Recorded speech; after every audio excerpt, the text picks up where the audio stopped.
Bueno, en este segundo panel vamos a hablar del contexto regional y nacional en torno al derecho a la consulta previa y el consentimiento previo, libre e informado, retos e iniciativas para una participación efectiva de los pueblos.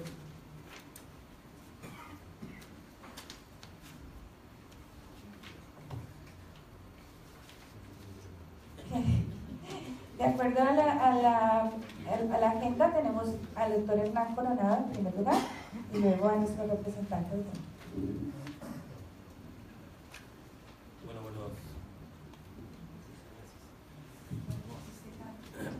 Buenos días con todas y con todos. Quiero agradecer la gentil invitación del Alto Comisionado para los Derechos Humanos en representación de la Oficina de Colombia. Igualmente agradecer la asistencia de entidades estatales y de representantes de pueblos afrodescendientes y pueblos indígenas de Colombia para poder permitirnos a nosotros hacer uso de la palabra en relación a un tema que sin duda es un tema que es de suma importancia para la oficina de la OIT. Yo lo que voy a hacer en estos breves minutos es concentrarme en presentar algunos de los elementos centrales en relación a la consulta previa, que seguro muchos de ustedes ya conocen, pero que son importantes en el marco de esta discusión y en el marco además de los avances que ha venido teniendo Colombia y del trabajo que ha implicado varios meses, ¿no? Que ha terminado finalmente en estos protocolos con 4 experiencias. Yo tengo una presentación, la verdad, un poco escuchando las palabras del representante del Alto Comisionado y quienes lo acompañaban en la mesa. No me voy a guiar de la presentación porque probablemente la presentación sea más larga y muchos de los que estamos acá conocemos los elementos del convenio 169. Yo voy a referirme a algunos elementos que pueden ser centrales para el debate del tema de la consulta previa, en específico para Colombia. Bueno, igual voy a dejar la presentación si ustedes la quieren conocer.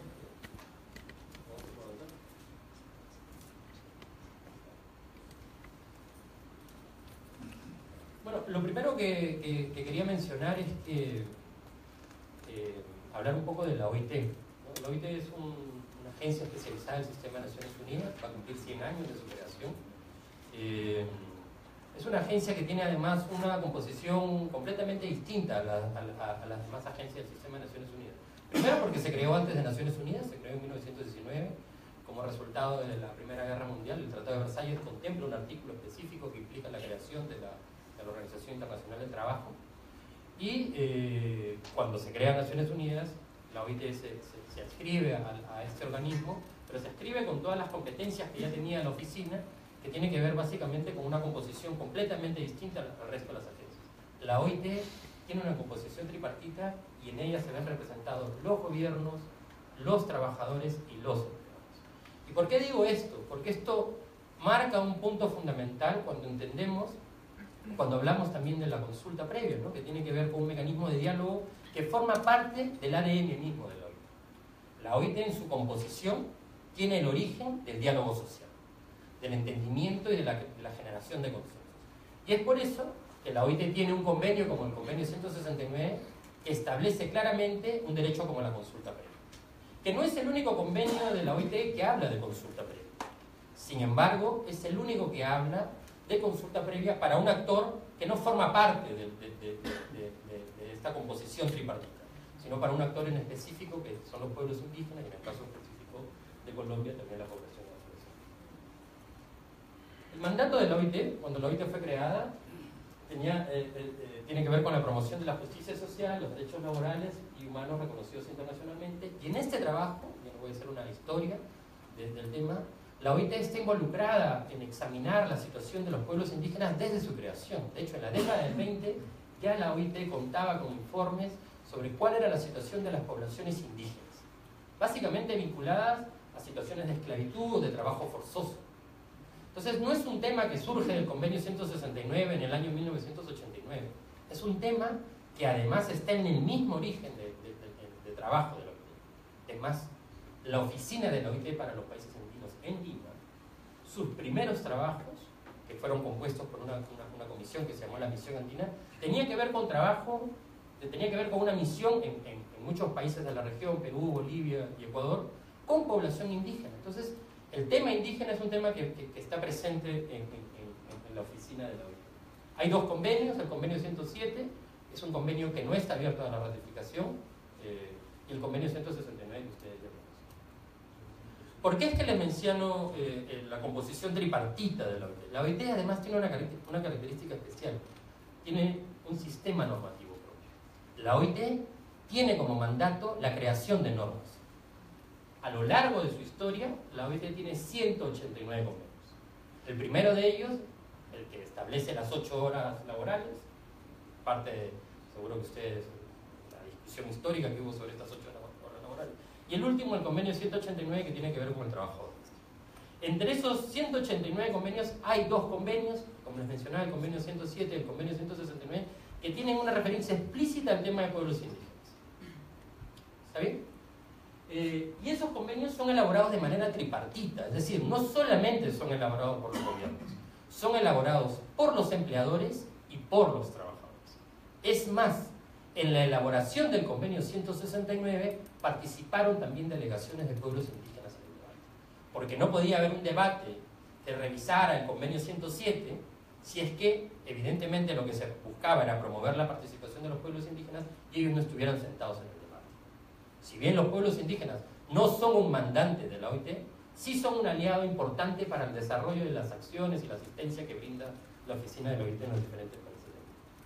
Lo que hacen estos convenios, en general todos los convenios de la OIT, son fijar pisos mínimos de protección, que los estados de manera soberana se comprometen a cumplir una vez que ratifican el instrumento.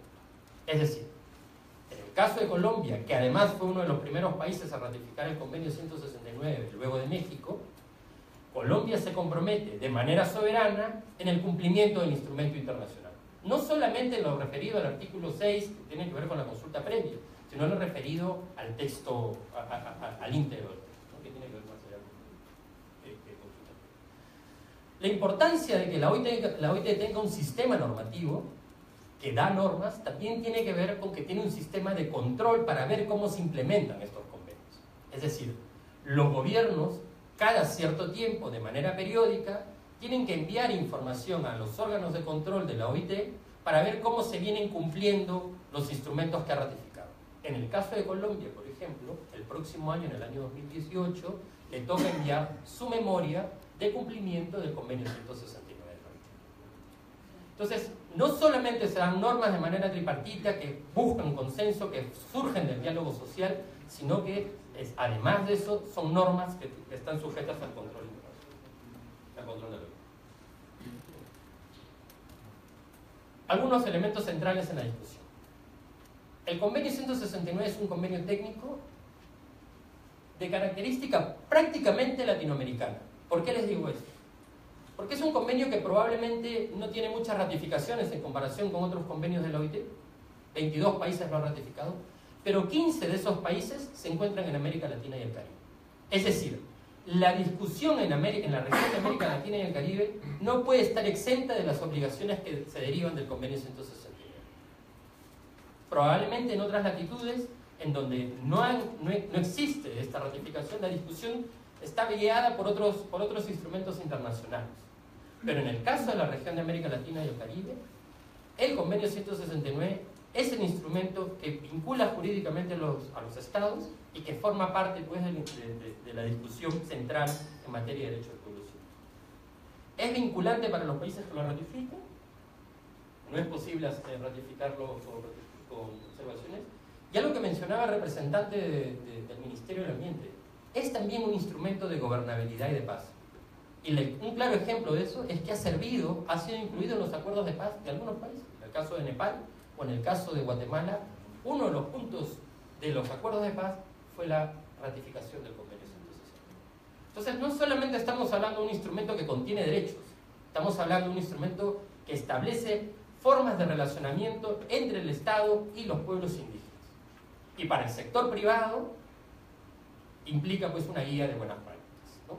Una guía que tienen que atender ellos cuando actúan en zonas donde existe presencia de pueblos indígenas.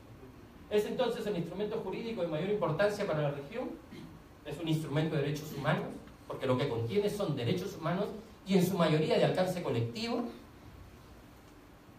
Y bueno, se complementa con otros instrumentos como la Declaración de Naciones Unidas sobre Derechos Humanos. Dicho de otra manera, y quiero ser muy claro en esto, porque parte del debate muchas veces ha girado en torno a si es que el Convenio 169 está en contradicción o está en debate con la Declaración Universal de Derechos de los Pueblos Indígenas. En realidad no, son instrumentos complementarios. Es más, el Convenio 169 es una condición para el cumplimiento de la Declaración de Naciones Unidas sobre Derechos de los Pueblos Indígenas. Porque en la práctica, ambos instrumentos contienen, con algunas diferencias, los mismos derechos. Entonces, la exigencia de los derechos no está solamente vinculada a un instrumento, sino en la complementariedad de todos los instrumentos en materia de derechos humanos. Voy a avanzar. Quería referirme al tema de la autonomía, ¿no? El Convenio 169 tiene una referencia explícita a la autonomía, el derecho a la autonomía, que tiene que ver básicamente con que se reconozcan los valores, las prácticas, los mecanismos de regulación social, los mecanismos de entendimiento de los pueblos indígenas al interior de sus comunidades. Y en ese sentido, no solamente es un derecho para los pueblos indígenas, sino es una obligación de los estados fortalecer el rol de las organizaciones, fortalecer el rol del actor indígena. Los protocolos que han venido desarrollando los pueblos indígenas establecen pues un marco de actuación al interior de las comunidades de cómo regulan sus relaciones sociales para entenderse con comunidades alrededor o incluso con terceros. Pero qué importante es también discutir sobre cómo ese relacionamiento con terceros puede implicar algunos intereses contrapuestos. Yo no quiero hablar de conflictos, yo quiero hablar de intereses contrapuestos. Porque cuando hablamos de desarrollo, referencias que tiene el convenio, una referencia a la que hace el convenio 169, estamos hablando de que se deben entender que pueden existir diferentes visiones de desarrollo. Y un mecanismo como la consulta previa no busca imponer una idea de desarrollo frente a la otra, sino lo que busca es compatibilizar esos intereses, darle visibilidad a los pueblos indígenas para que sus prioridades de desarrollo terminen por influenciar las decisiones del Estado. La consulta previa no solamente es un mecanismo de diálogo, la consulta previa es un mecanismo de entendimiento para que las visiones de desarrollo discurran por un camino conjunto en donde los intereses y las prioridades de desarrollo de los pueblos indígenas terminen por influenciar las decisiones de los estados. Dicho de otra manera, los estados no pueden tomar decisiones si es que antes no han iniciado procesos de consulta y que estos procesos de consulta reflejen de manera clara y sincera cuáles han sido las prioridades. Eso tiene que ver con entender que la consulta no es un mecanismo para preguntar si los pueblos indígenas quieren o no quieren, si están de acuerdo o no están de acuerdo. Estamos hablando de un mecanismo de diálogo que lo que busca es entendimiento. Que pueden existir diferentes variables, ¿no? Puedo estar de acuerdo en algunas cosas, en desacuerdo en otras. La consulta previa es un mecanismo que a los pueblos indígenas no les genera la posibilidad de reaccionar con un sí o con un no, porque frente a eso estaríamos hablando de un veto. Estamos hablando de un mecanismo que da el derecho a los pueblos indígenas de proponer. Estamos hablando de un mecanismo de diálogo que no se agota con el sí o con el no.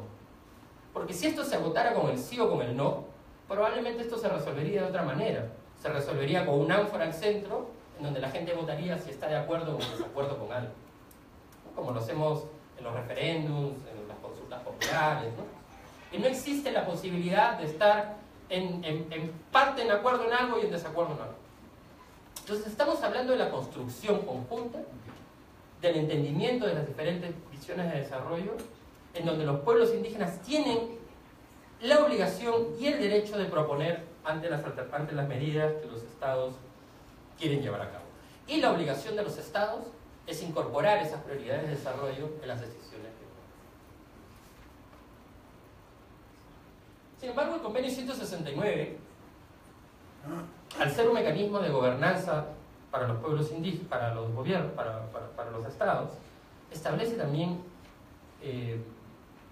pautas de cómo este instrumento debe ser traducido en mecanismos de políticas públicas. Y acá hay un número importante de funcionarios, funcionarias del gobierno, y yo entiendo muchas veces que cuando leemos el convenio 169 no solamente lo leemos como un catálogo de derechos. Yo me pongo en la cabeza de los funcionarios y entiendo que lo que quieren es tener cómo traducir esto en políticas públicas.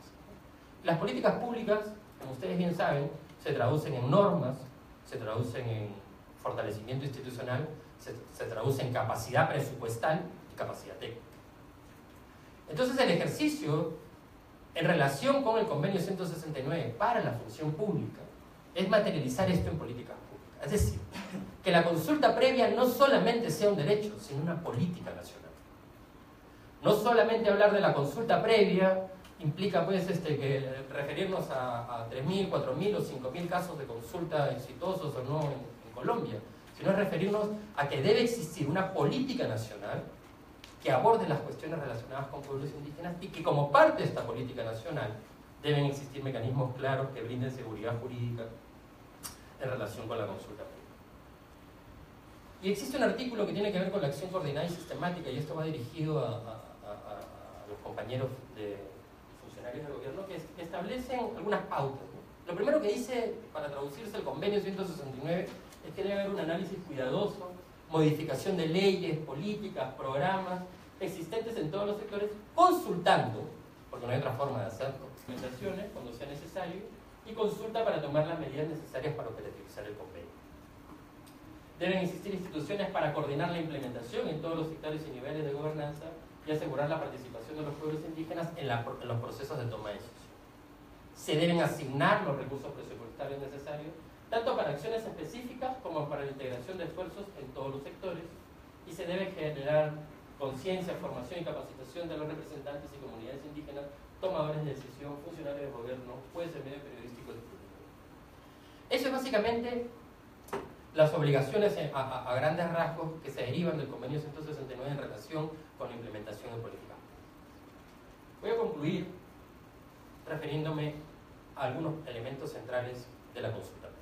Lo primero es que la regla general se da en el artículo 6, que es el que establece que se debe consultar, ¿no?, a los pueblos indígenas mediante procedimientos apropiados, se entiende mediante procedimientos culturalmente adecuados, ¿no?, en particular a través de sus organizaciones representativas, y ahí el Estado no toma la decisión de cuáles son los representantes de los pueblos indígenas, sino son los mismos pueblos indígenas los que deciden quiénes son sus representantes, según sus propios usos y costumbres. Cada vez que se prevean medidas legislativas o administrativas que sean susceptibles de afectar sus derechos colectivos, es decir, es ante la posibilidad. El carácter previo es un elemento fundamental en la consulta. Si omitimos el carácter previo, bueno, simple y sencillamente convertimos la consulta en un acto de información y no en un acto que permita a los pueblos indígenas influenciar en las decisiones que toman los estados.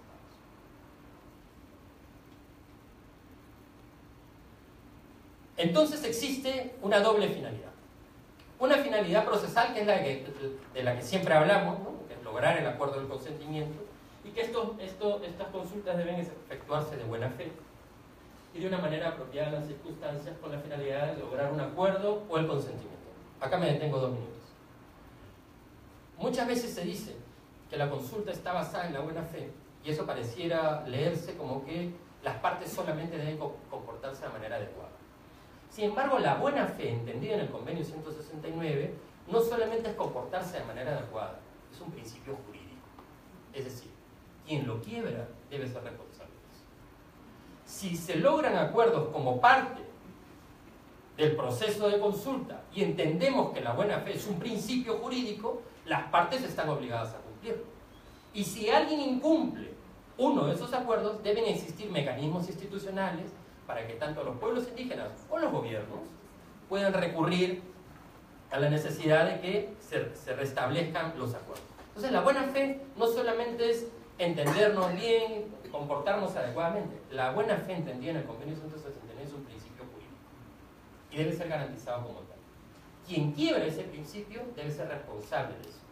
Y los gobiernos deben tener mecanismos adecuados para garantizar que los pueblos indígenas puedan recurrir ante el cumplimiento del principio de la buena fe. Igual del lado de los gobiernos. gobiernos también pueden exigir el cumplimiento de la buena fe hacia los pueblos indígenas. Este es un principio que no vincula solamente al gobierno, es un principio que vincula a las partes. Y las partes en un proceso de consulta están de manera clara establecidas en el Convenio 169.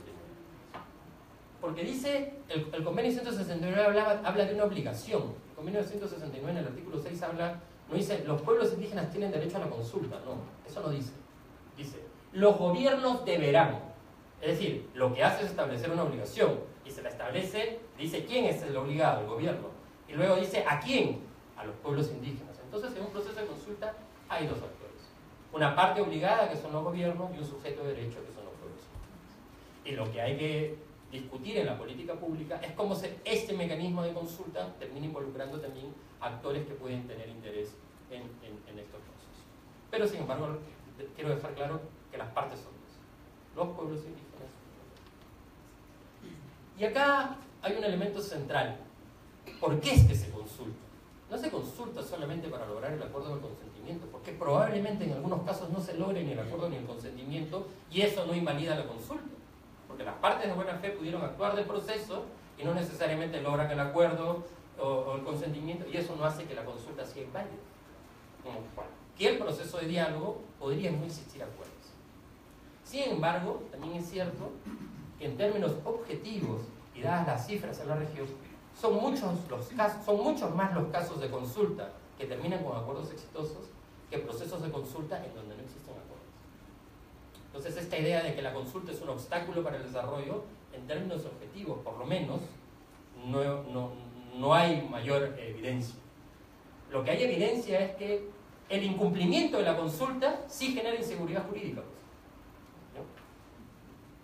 Entonces, lo que hay que pensar, teniendo como piso mínimo el Convenio 169, es cómo esos mecanismos de consulta generan certeza, generan seguridad jurídica para todas las partes y establecen mecanismos en los que los pueblos indígenas, una vez más, pueden influenciar las decisiones. Hay una finalidad sustantiva y yo les pido revisar este tema.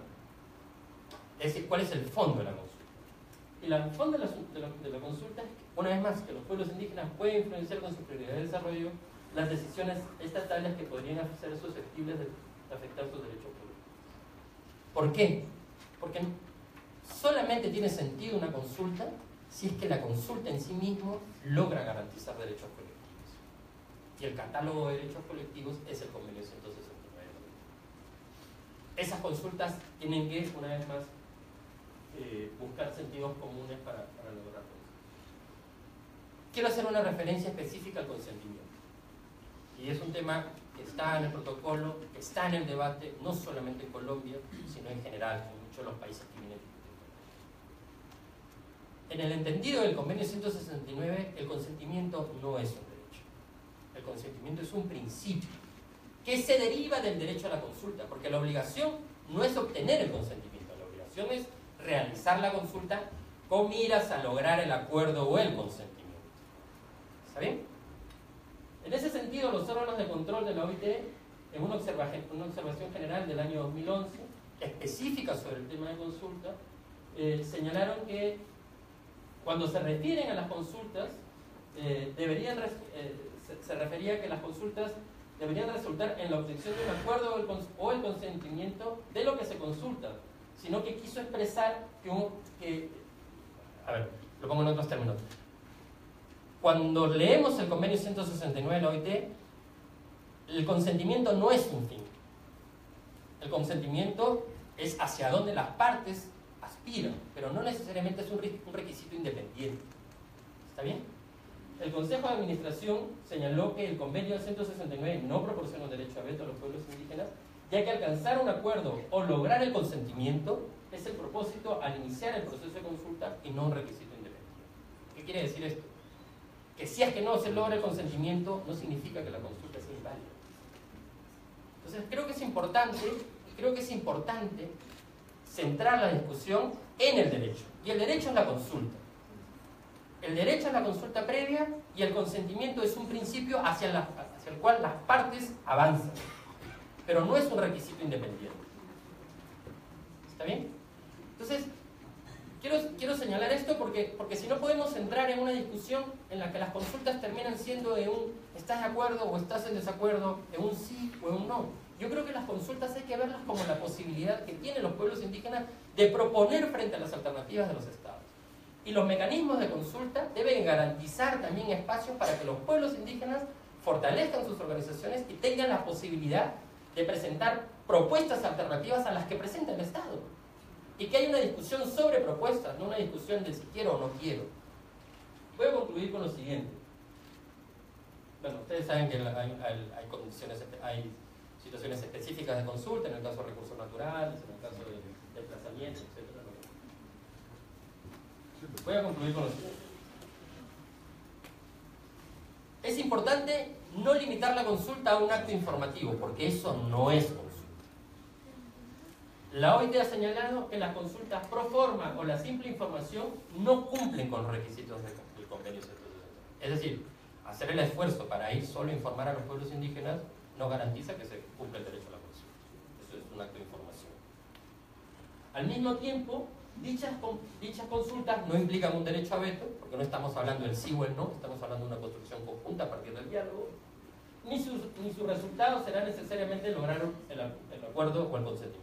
Felizmente, como les digo, felizmente, la región, con los avances que ha tenido y las dificultades, porque tampoco esto ha ido de manera, siempre ha ido de manera positiva, han habido también retrocesos. Sin embargo, la región también demuestra que son más los casos de consulta donde se logran acuerdos frente a aquellos en donde las partes no han logrado. Y eso en términos objetivos se lo podemos saber si tienen luego con cifras. ¿Está bien? Sin embargo, basado en el principio de la buena fe, si se logran acuerdos, estos sí obligan a las partes. Porque ahí sí no tendría sentido sentarnos a discutir en un proceso de consulta en donde se logran acuerdos y luego al materializar la decisión los acuerdos no están incorporados. Entonces, ¿para qué se ha realizado el proceso de consulta? Lo que siempre es la pregunta, ¿no? Dice, bueno, ¿para qué nos van a consultar? Muchas veces dicen los pueblos indígenas si el Estado toma la decisión. Sí, los gobiernos toman las decisiones porque para eso están. Pero eso no significa que pueden ser decisiones arbitrarias o decisiones que violan derechos. Están en la obligación de tomar decisiones influenciados por las prioridades de desarrollo y por los acuerdos que se hayan logrado como parte de los procesos de consulta. Entonces no es cualquier decisión. Incluso si no existiera el convenio 169 de la OIT, los estados no pueden tomar decisiones que violen derechos humanos. No, hay un marco general, hay un marco mínimo de protección y ese marco mínimo de protección son los derechos humanos. Y en el caso de pueblos indígenas, ese marco mínimo de protección no solamente son las normas internacionales de derechos humanos, sino es el convenio 169 que establece un catálogo de obligaciones y derechos colectivos para los pueblos indígenas. Sin embargo, dice, no realizar dichas consultas y no dejarles participar tiene sí graves repercusiones para la aplicación y éxitos de programas de desarrollo, ya que de esta forma resulta poco probable que se reflejen las aspiraciones y necesidades de los pueblos indígenas. Era lo que les mencionaba hace un rato. La evidencia viene por el otro lado. Cuando no se realiza el proceso de consulta, ahí es donde se genera inseguridad jurídica. Ahí es donde hay poca certeza. Entonces, estamos frente a un mecanismo que creo que tiene que ver con nuevas formas de entendimiento, con nuevas formas de entendimiento que surgen hoy en día en lo que se conoce como el diálogo intercultural, que no es solamente traducir los documentos a una lengua indígena, sino entender que las partes sentadas en la mesa pueden tener diferentes visiones de desarrollo y que esas visiones de desarrollo pueden estar influenciadas por diferentes identidades culturales. Y ahí es donde los protocolos tienen un rol importante, porque los protocolos reflejan formas de tomar decisiones respecto de la identidad cultural de cada uno. Entonces, yo quiero cerrar mi participación llamando a la reflexión de entender la consulta como una oportunidad de diálogo, como una oportunidad de entendimiento y como el derecho de los pueblos indígenas, no solo de reaccionar ante una medida, sino el derecho que tienen los pueblos indígenas de proponer y influenciar las decisiones que toman los pueblos. Ahí hay responsabilidades de los pueblos indígenas de fortalecer sus organizaciones, de los pueblos indígenas de hacer clara cuál es su representación ante el gobierno y de los gobiernos de fortalecer al otro actor, porque no hay nada más saludable que los actores sentados en la mesa tengan la misma capacidad de toma de decisiones y la misma capacidad de información para que finalmente puedan lograr acuerdos con un objetivo común. Esto no es fácil, sin embargo también la experiencia en la región demuestra que hay avances importantes. Colombia es un país que se mira con atención, la oficina del OIT para los países andinos lo mira con atención, no solamente por el avance de estos protocolos, sino por todo lo que ha venido realizando Colombia en estos años, ¿no? Su corte constitucional, la cantidad de consultas que han habido, su institucionalidad, ¿no? Existe el Ministerio del Interior, una dirección de consulta, una dirección de políticas indígenas, instituciones tan importantes en este rol que no necesariamente ocurre en otros países, ¿no? Como la Procuraduría o la Defensoría del Pueblo. Y creo que son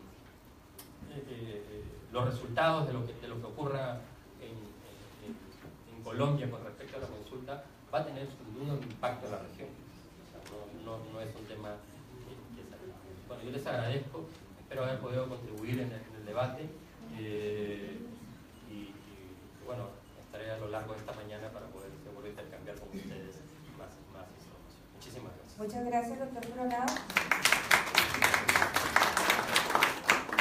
Damos la palabra a nuestro representante adjunto, el señor Guillermo Fernández Maldonado. Buenos días nuevamente. Voy a tratar de tocar brevemente o poner en perspectiva el avance que suponen estos protocolos en el marco del país, pero como sugiere el título de esta sección, en perspectiva de la región, donde se va a ver con más optimismo, creo yo, la situación de Colombia al momento de comparar. Y lo voy a hacer sobre la base de lo que ha ocurrido desde 2013, lo que yo denomino por lo menos diálogos tripartitos sobre consulta previa en torno a la extracción de recursos naturales no renovables que se han dado desde 2013 en Cartagena y que tenían la particularidad de que participaban los actores que tienen que ver con el tema desde perspectivas diferentes, es decir, las entidades del Estado encargadas de hacer la consulta, defensorías del pueblo, representantes de organizaciones indígenas y de empresas fundamentalmente extractivas y luego se amplió a infraestructura. Esta iniciativa era originalmente para el área andina, es decir, para los países comprendidos entre Bolivia, Perú, Ecuador y Colombia, financiada por AECIP, liderada por el Centro Regional para América Latina y el Caribe, Pacto Global, y con el auspicio de esta oficina y la asesoría técnica de esta oficina. Y como dice, originalmente, desde el principio eran estos países, pero inmediatamente generó el interés de países que no estaban inicialmente en esa órbita. Entonces venían de Brasil, de Chile, inclusive vinieron organizaciones regionales, sede en Paraguay, vinieron líderes indígenas desde Centroamérica. Y esto porque, entre otras razones, era mucho más difícil hablar de estos temas sensibles sobre la base de conflictividad vibrante, digamos, al interior del país. Un foro regional dejaba la posibilidad de un diálogo primero más técnico, de una entidad, creo yo, generaba confianza entre todos los actores y era de alguna manera las que convocaban. Y luego el reconocimiento compartido de que había problemas, había dificultades para hacerlo. No fue fácil, ya se han dado cada año, es decir, desde el 2013, y sobre todo al inicio era muy difícil. Algunos líderes indígenas decían, yo me siento victimizado de que me pongan delante de las empresas. Y entre otras cosas porque hay un principio reconocido de que no estamos hablando del ámbito de la participación en la consulta, de una relación que sea entre iguales. Cuando se plantea a representantes de transnacionales o desde el Estado, con todo el poder que supone el Estado, y representantes de organizaciones étnicas. Pero curiosamente, todo el mundo además tenía no solamente las organizaciones étnicas que desconfiaban del Estado, de las empresas, es que las empresas también desconfiaban del Estado y de las organizaciones indígenas. Y el Estado no es que confiara plenamente en empresas ni en organizaciones indígenas. ¿Cómo acercar eso? Y parte del acercamiento, y esto hay que verlo, imagínense ustedes como esta reunión, pero de 5 o 6 países, empresas, estados, defensorías, después nos metieron a la cooperación internacional diciendo, ustedes también tienen que ver aquí los intereses humanos. Y había dentro de la desconfianza estigmatización. Los líderes étnicos decían, nosotros no somos enemigos del desarrollo, pero no queremos cualquier desarrollo. Un poco en la línea que estamos planteando aquí, o sea, hablemos que no de desarrollo. Y creo que se avanzó todavía en el ámbito de los abogados, es decir, que era parte de nuestro rol, cuáles son los estándares internacionales a la consulta. No interesa en qué país está, porque hay un convenio, hay estándares. Pero conforme avanzábamos en un acuerdo entre todos los actores sobre los estándares, cada vez era más necesario el aprendizaje. Entonces, la discusión no era si el tema de la consulta era un derecho, estaba reconocido. El tema es cómo. ¿Cómo es que se hace eso? Y fíjense que desde que se empezó los diálogos, en la mayoría de países no había ni regulación ni práctica de hacer la consulta. Y los países, los estados, los gobiernos son tradicionalmente conservadores. Entonces, este foro fue muy interesante, y lo es todavía,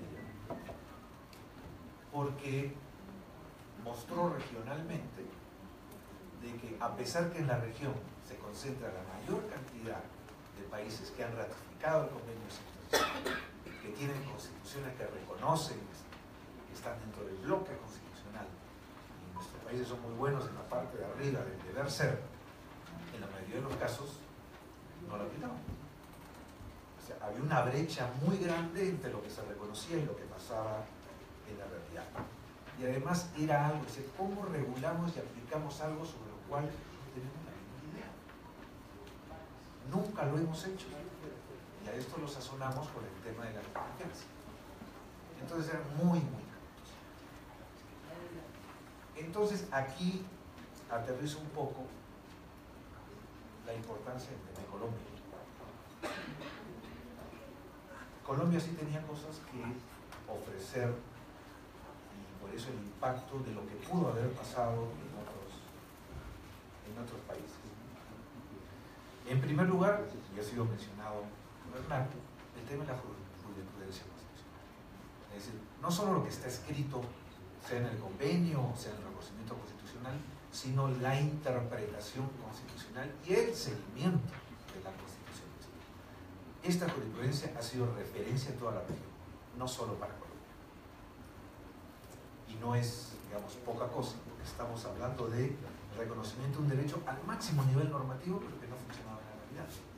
Y quien ha empujado mucho esto ha sido la Corte como tal.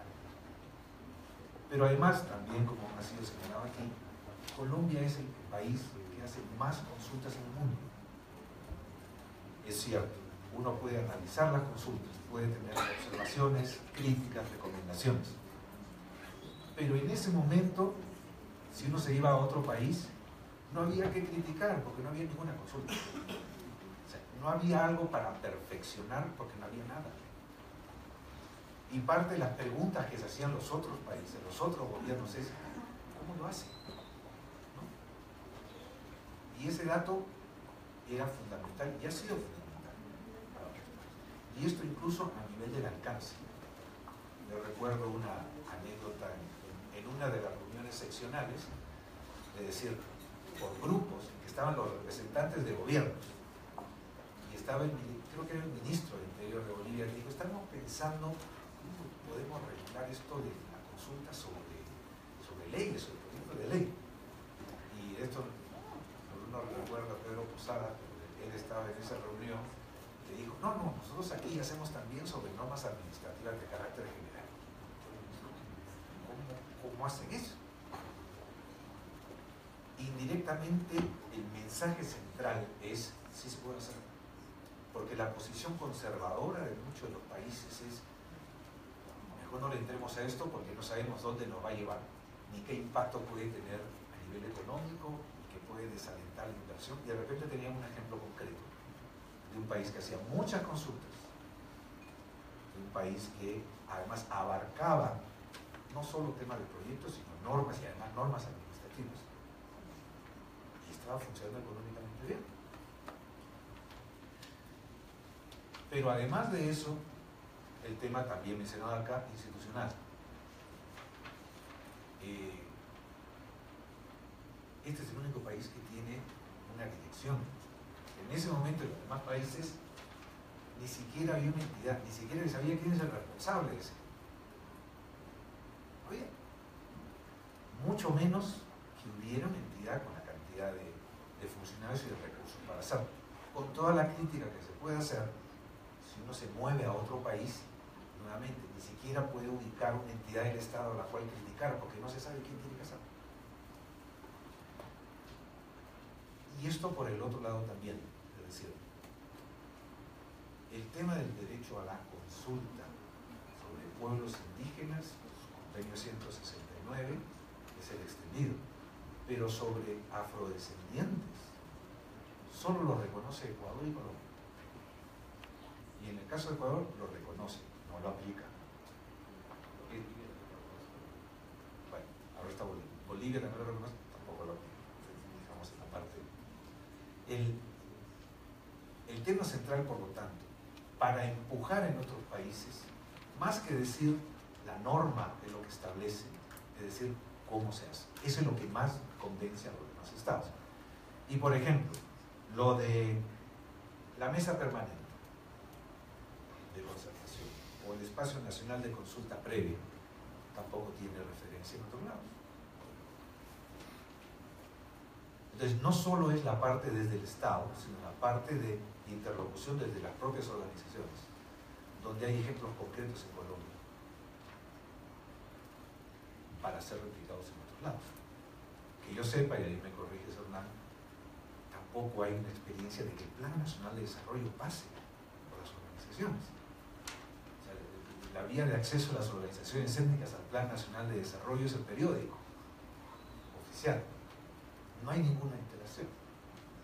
Entonces, aquí, de alguna manera, hay una línea concreta, operativa, que Colombia ha tenido desde el ámbito jurisprudencial, desde el ámbito institucional, desde la experiencia operativa, que es un aporte al ámbito regional que es muy importante. Como está viendo Hernán, se le presta mucha atención, al margen que cada uno tiene que dar la respuesta en el ámbito nacional.